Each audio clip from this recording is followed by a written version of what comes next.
O ministro do Supremo Alexandre de Moraes acaba de ser completamente humilhado e expulso de Portugal. Uma corajosa deputada federal portuguesa pegou o microfone diante de um plenário lotado na Europa e rasgou o verbo pra cima do Xandão. Ainda elogiou Bolsonaro e exaltou o deputado federal Nicolas Ferreira e acabou aplaudida de pé. Para completar os trabalhos, André Mendonça, também ministro do Supremo, na cara do Xandão, fez aquilo que muita gente gostaria de ter a oportunidade de fazer. No caso, defendeu a liberdade de expressão, defendeu a nossa nação, lavou a alma do povo brasileiro. Que dia, meus amigos! Vem comigo ver tudo nos mínimos detalhes. Somente por vários deputados, não somente no Brasil, como na Europa e até nos Estados Unidos, incluindo o presidente eleito norte-americano Donald Trump, de ser autoritário e algumas vezes até antidemocrático, inclusive sendo chamado de partidário, em especial para o lado da esquerda. Diante disso tudo, o deputado federal Nicolas Ferreira reuniu vários outros parlamentares e até senadores na Câmara aqui em Brasília e resolveu fazer um discurso que está sendo considerado por muitos como o melhor de toda a vida dele. Se liga. Deltan Dallagnol, Giovana Federal, Marcel Van Hatten, Cabo Gilberto, Eduardo Bolsonaro, Carlos Jordi, Gayer, Ramagem, Carla Zambelli, Nicolas Ferreira. Esses são alguns nomes e a minha pergunta é o que eles têm em comum. O que eles têm em comum é que todos são perseguidos pelo STF, especialmente pelo ministro Alexandre de Moraes. O que eu quero dizer aqui não é que nós temos uma birra com o STF. Não é que nós, deputados de direitos, estamos dando chilique contra o STF. Nós estamos dizendo que nós somos a voz do povo. E quando o STF ele nos persegue, ele está até perseguindo. Afinal de contas, nós temos agora, pela primeira vez no nosso país, um general de 4 estrelas preso. Vai passar o Natal na cadeia. Enquanto o senhor Sérgio Cabral, que foi condenado a 400 anos de cadeia, passará a sua ceia de Natal, não tenho dúvidas, em uma mesa farta. Ou seja, isso daí é simplesmente uma afronta nossa contra o STF, por conta do chilique? Claro que não. Afinal de contas, o STF tem usurpado o seu poder em decidir coisas absurdas. Ele tem pegado o protagonismo de decidir sobre a vida, sobre a sua vida. O Dino tem, inclusive, enfiado sobre um contrato de cemitério em São Paulo. Ou seja, não é que nós, deputados aqui, perdemos o protagonismo ou nós somos incapazes de fazer o nosso ofício. Pelo contrário. Quando você vê a humanidade, não é que quem lutava contra a ditadura não eram pessoas incapazes, não. É porque exatamente as pessoas que têm o monopólio do poder impedem com que os meios democráticos sejam exercidos. Então, o que eu tenho a dizer para os senhores que depositaram os votos em nós, e que nós, pela Constituição, de fato, somos os representantes legais, onde o poder emana do povo por conta disso, de que muitos no meio do caminho não desistiram, afinal de contas, temos um regime petista implacável, que utiliza-se em diversos meios para poder nos suprimir.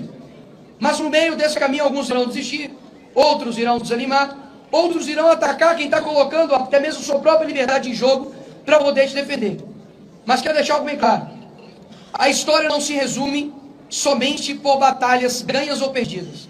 A história se resume por aqueles que persistem e que resistem. Uma pessoa muito poderosa aqui nessa casa certo me disse o seguinte: olha, Nicolas, presta atenção. O mundo ele é aqui, ó. O mundo ele dá voltas.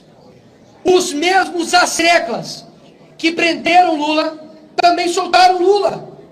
Fiquem em paz que eu ainda vou ver senador aqui da República que é ainda manipulado por ministros do STF votando a favor de impeachment de ministro em alguns anos próximos.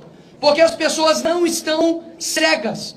As pessoas não estão mais manipuladas. Se você entra dentro hoje de um Uber, conversa com um caixa de supermercado, as pessoas conhecem quem estão privando a liberdade das outras.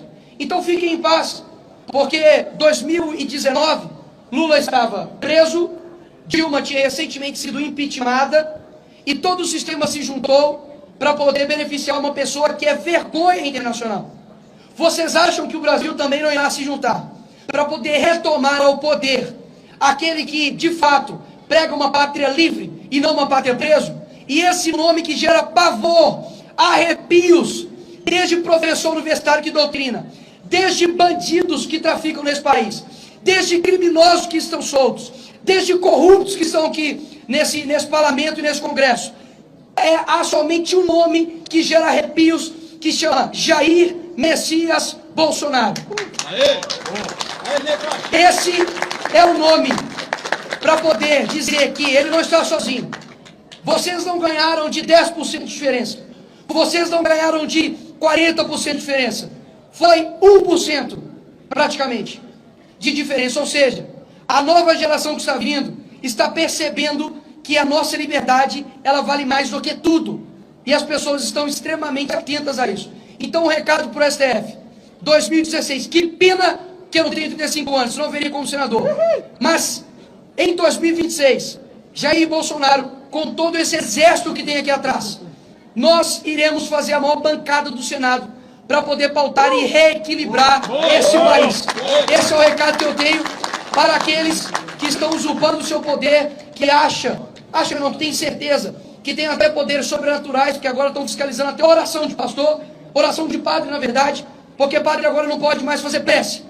Ou seja, nós somos a verdadeira voz do povo. Que fique bem escrito isso aqui nesse dia, de que o mundo ele dá voltas, e pode ter certeza que nós retornaremos ao poder real nesse país e teremos orgulho novamente de ver essa pátria verde e amarela. Obrigado, senhores.